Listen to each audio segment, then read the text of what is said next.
Hello friends, എല്ലാവർക്കും ladies നോട്ട്പാഡിന്റെ പുതിയൊരു വീഡിയോയിലേക്ക് സ്വാഗതം. ഡെയിലി നമ്മൾ കിച്ചണിൽ ഉപയോഗിക്കുന്ന ചില ഐറ്റംസിൽ ചില പ്രത്യേക ഭാഗങ്ങളിൽ പിടിച്ചിരിക്കുന്ന കറ കളയാനായിട്ട് വളരെ ബുദ്ധിമുട്ടാണ്.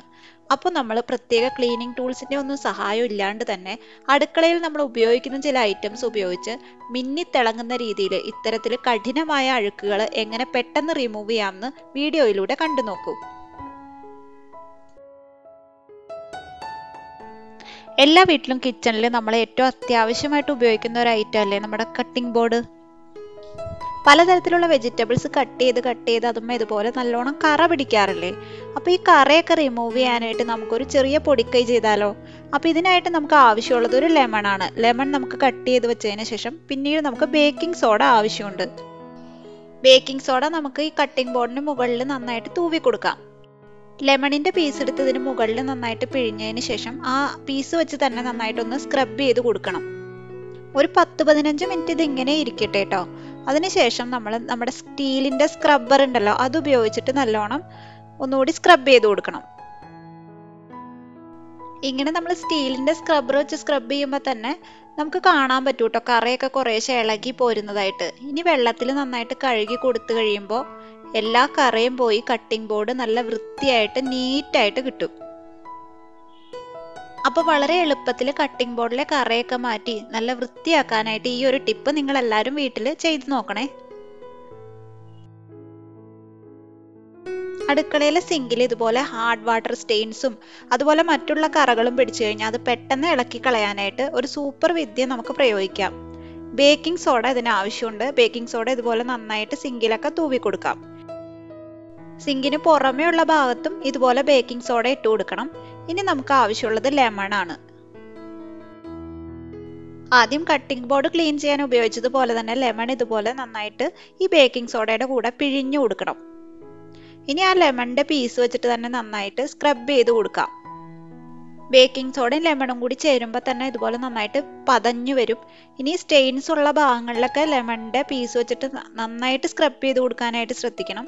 വെള്ളം ഒഴിച്ച് കഴുകി കഴിയുമ്പോൾ നമ്മുടെ സിങ്ക് പുതിയതുപോലെ നല്ല വെട്ടി തിളങ്ങി നല്ല അടിപൊളിയായിട്ട് ക്ലീൻ ആയി കിട്ടും കേട്ടോ. ഇത് സിങ്കിലുള്ള കറകളൊക്കെ മാറ്റി വൃത്തിയാക്കുന്ന മാത്രമല്ല, എന്തെങ്കിലും വൃത്തിയായിട്ട് സ്മെല്ലൊക്കെ ഉണ്ടെങ്കിൽ അത് മാറാനും ഈ ഒരു ടിപ്പ് നമുക്ക് ഉപയോഗിക്കാവുന്നതാണ് കേട്ടോ. അപ്പോൾ എല്ലാവരും വീട്ടിൽ ട്രൈ ചെയ്ത് നോക്കാൻ മറക്കല്ലേ.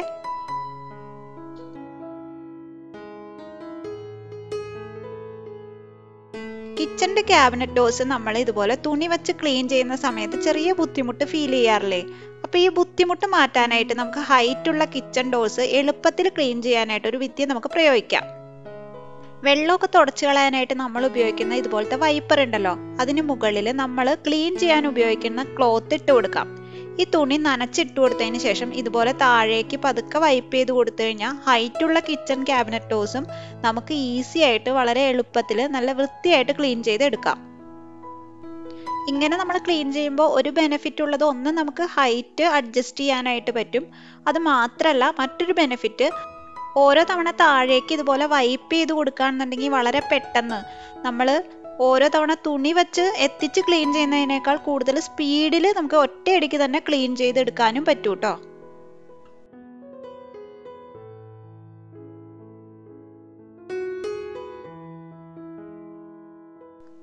വായ്വട്ടം ചെറുതായിട്ടുള്ള കുപ്പികളുടെ അടിവശം കഴുകാനായിട്ട് കുറച്ച് ബുദ്ധിമുട്ടാണ്. കാരണം ബോട്ടിൽ ബ്രഷ് ഇതിനുള്ളിലേക്ക് നമുക്ക് കടത്തി അടിവശം നന്നായിട്ട് കഴുകാൻ പറ്റാത്തത് കൊണ്ട് ഇത് നമുക്ക് എങ്ങനെ കഴുകാം നോക്കാം.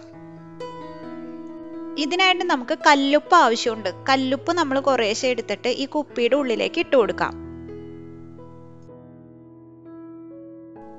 കല്ലുപ്പ് ഇതുപോലെ ഇട്ട് വെച്ചതിന് ശേഷം നമ്മൾ ഇതിലേക്ക് കുറച്ച് വെള്ളം നിറച്ചു വെക്കണം. അപ്പോൾ ഈ വെള്ളം നിറയ്ക്കുന്നതിനൊപ്പം തന്നെ ഞാനിപ്പോൾ ഇവിടെ ഓയിൽ എടുത്തിരുന്ന കുപ്പി ആയതുകൊണ്ട് കുറച്ച് ഡിഷ് വാഷ് ലിക്വിഡും കൂടി ഒഴിച്ചു വെക്കേണ്ടല്ല, എന്നുണ്ടെങ്കിൽ അതിൻ്റെ ആവശ്യമില്ല.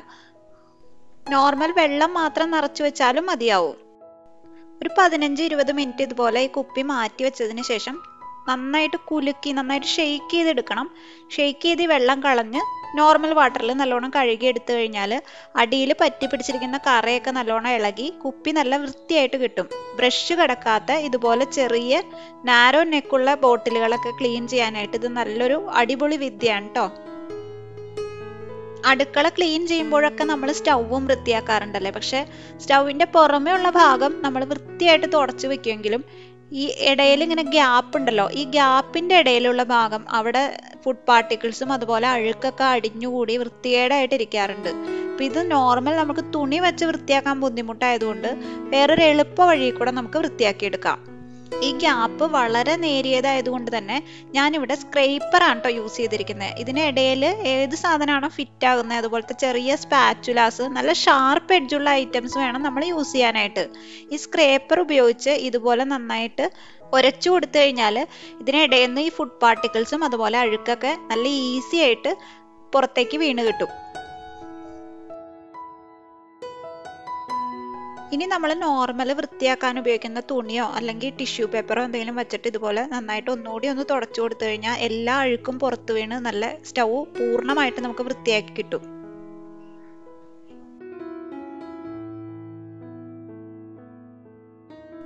അടുക്കളയിൽ നമ്മൾ ദിവസേന ഉപയോഗിക്കുന്ന ഐറ്റാണ് ചായ അരിപ്പ. ഈ അരിപ്പ നമ്മൾ 2 നേരം കഴുകി വെക്കുന്നുണ്ടെങ്കിലും ഇതുപോലെ അടിവശത്തും അതുപോലെ സൈഡിലൊക്കെ ഈ ഗ്യാപ്പിന്റെ ഇടയിൽ ചായക്കറ പുരണ്ടു കഴിഞ്ഞാൽ നോർമൽ നമ്മൾ കഴുകുമ്പോൾ ഈ ചായക്കറ മാത്രം പോവാറില്ല. അപ്പൊ ഇത് മാറ്റാനായിട്ട് നമുക്കൊരു ഐഡിയ പ്രയോഗിക്കാം. 1 സ്പൂൺ ബേക്കിംഗ് സോഡയും അതുപോലെ 1 സ്പൂൺ വിനീഗറും ഒഴിച്ചിട്ട് ഇതുപോലൊരു മിശ്രിതം തയ്യാറാക്കിയിട്ട് നമുക്ക് പിന്നെ ഒരു ടൂത്ത് ബ്രഷ് ആണ് വേണ്ടത്. ഈ ടൂത്ത് ബ്രഷ് വെച്ചിട്ട് ഈ ഗ്യാപ്പിനിടയിലേക്ക് ഈ നമ്മൾ തയ്യാറാക്കി വെച്ചിരിക്കുന്ന ഈ മിക്സ് ഉണ്ടല്ലോ നല്ലോണം പുരട്ടി കൊടുക്കാം. നോർമൽ സ്ക്രബ്ബർ ഉപയോഗിച്ചിട്ട് ഇതിന്റെ ഇടയിൽ സ്ക്രബ് ചെയ്യാനായിട്ട് പറ്റാത്തതുകൊണ്ടാണ് നമ്മൾ ഈ ടൂത്ത് ബ്രഷ് ഉപയോഗിച്ചിട്ട് സ്ക്രബ് ചെയ്യുന്നത്. ഇതിങ്ങനെ നന്നായിട്ട് സ്ക്രബ് ചെയ്ത് ഈ മിശ്രിതം ഇതുമൊക്കെ നല്ലോണം പിടിക്കാനായിട്ടൊരു 15-20 മിനിറ്റ് ഇതുപോലെ വച്ചതിന് ശേഷം നമുക്ക് നോർമൽ വാട്ടറിൽ, ടാപ്പ് വാട്ടറിൽ കഴുകിക്കളയാം. അരിപ്പയുടെ ഗ്യാപ്പിലുള്ള ചായക്കറയൊക്കെ മാറി നല്ല വൃത്തിയായിട്ട് കിട്ടിയിട്ടുണ്ട് അരിപ്പ. അപ്പോൾ ഈ ഒരു ഐഡിയ ഉപയോഗിച്ച് നമുക്ക് ഇതിനിടയിലുള്ള ചായക്കറയൊക്കെ മാറ്റി നല്ല വൃത്തിയാക്കി എടുക്കാനായിട്ട് പറ്റും. മിക്സി നമ്മൾ ക്ലീൻ ചെയ്യുന്ന സമയത്ത് പുറമേയുള്ള ഭാഗമൊക്കെ നോർമൽ തുണി വെച്ചിട്ട് പെട്ടെന്ന് തന്നെ ക്ലീൻ ചെയ്തെടുക്കാനായിട്ട് പറ്റും. പക്ഷെ ഇതുപോലെ ഈ ഉള്ളിൽ വരുന്ന ഭാഗം ഉണ്ടല്ലോ, കപ്ലറൊക്കെ ഇരിക്കുന്ന ഭാഗം, അവിടെ ക്ലീൻ ചെയ്യാനായിട്ട് നോർമൽ തുണി വെച്ച് ഭയങ്കര ബുദ്ധിമുട്ടാണ്. അപ്പൊ ഇത് നമുക്ക് ഈസി ആയിട്ട് എങ്ങനെ ക്ലീൻ ചെയ്യാൻ നോക്കാം. സാധാരണ നമ്മൾ പാത്രമൊക്കെ കഴുകാൻ ഉപയോഗിക്കുന്ന സോപ്പ് ലിക്വിഡ് ഉണ്ടല്ലോ, അത് ഇതുപോലെ വെള്ളത്തിൽ മിക്സ് ചെയ്തിട്ട് മിക്സിയുടെ നമുക്ക് ക്ലീൻ ചെയ്യേണ്ട ഭാഗങ്ങളിലേക്ക് ഇതുപോലെ സ്പ്രേ ചെയ്ത് കൊടുക്കാം. ഇനി എഡ്ജസ് ഒക്കെ നല്ല വൃത്തിയായിട്ട് ക്ലീൻ ചെയ്യാനായിട്ട് നമുക്ക് ടൂത്ത് ബ്രഷ് വേണം. ചെറിയ ടൂത്ത് ബ്രഷ് ഇതുപോലെ എടുത്തിട്ട് അത് വെച്ചിട്ട് നന്നായിട്ട് സ്ക്രബ് ചെയ്ത് കൊടുത്തു കഴിഞ്ഞാൽ ബുദ്ധിമുട്ടുള്ള ഭാഗങ്ങളിലെ അഴുക്കൊക്കെ പെട്ടെന്ന് തന്നെ വിട്ടുകിട്ടും. അതിലും ചെറിയ ഭാഗങ്ങളിലെ അഴുക്ക് വളരെ ഈസി ആയിട്ട് കളയാനായിട്ട് നമുക്ക് ഇയർബഡ്സ് യൂസ് ചെയ്യാം കേട്ടോ. ഇയർബഡ്സ് വെച്ചിട്ട് ഇതുപോലെ നന്നായിട്ട് തുടച്ചു കൊടുത്തു കഴിഞ്ഞാൽ വളരെ പെട്ടെന്ന് ഇയർബഡ്സ് അതിനുള്ളിലൂടെ നന്നായിട്ട് കടക്കുന്നത് കൊണ്ട് തന്നെ ചെറിയ മൈന്യൂട്ടായിട്ടുള്ള അഴുക്ക് പോലും പെട്ടെന്ന് തന്നെ വൃത്തിയാക്കി കിട്ടാനായിട്ട് ഹെൽപ്പ് ചെയ്യും. ഇനി നോർമൽ തുണി വെച്ചിട്ട് നമുക്ക് തുടച്ച് വൃത്തിയാക്കി എടുത്തു കഴിഞ്ഞാൽ മിക്സിയുടെ എല്ലാ ഭാഗവും ഒരുപോലെ തന്നെ നല്ല ക്ലീൻ ആയിട്ട് നീറ്റായിട്ട് വൃത്തിയാക്കി കിട്ടും. എത്ര ബുദ്ധിമുട്ടുള്ള അഴുക്കും മിക്സിയിൽ നിന്ന് നമുക്ക് കളയാനായിട്ട് അപ്പോൾ ഇതുപോലെ ഡിഷ് വാഷ് ലിക്വിഡ് ഉപയോഗിച്ചതിന് ശേഷം ടൂത്ത് ബ്രഷും അതുപോലെ ഇയർബഡ്സും ഉപയോഗിച്ച് ക്ലീൻ ചെയ്യാണെന്നുണ്ടെങ്കിൽ കപ്ലറിന്റെ ഭാഗത്തും ഒക്കെ എത്ര കഠിനമായിട്ടുള്ള കറ പിടിച്ചതാണെങ്കിലും പെട്ടെന്ന് തന്നെ ഇളകിപ്പോയി പുതിയ മിക്സി പോലെ വൃത്തിയായിട്ട് മിന്നിത്തിളങ്ങും. കിച്ചണിലെ ഭാഗങ്ങളിലും അതുപോലെ കിച്ചണിൽ നമ്മൾ ഉപയോഗിക്കുന്ന ഐറ്റംസിലും ബുദ്ധിമുട്ടുള്ള ഭാഗങ്ങളിൽ പിടിക്കുന്ന കറയും അഴുക്കും ഒക്കെ വളരെ എളുപ്പത്തിൽ മറ്റുള്ള ക്ലീനിങ് ടൂൾസിന്റെ ഒന്നും സഹായം ഇല്ലാണ്ട് തന്നെ എങ്ങനെ ക്ലീൻ ചെയ്യാമെന്നാണ് ഇന്നത്തെ വീഡിയോയിലൂടെ ഞാൻ നിങ്ങളുമായിട്ട് ഷെയർ ചെയ്തത്.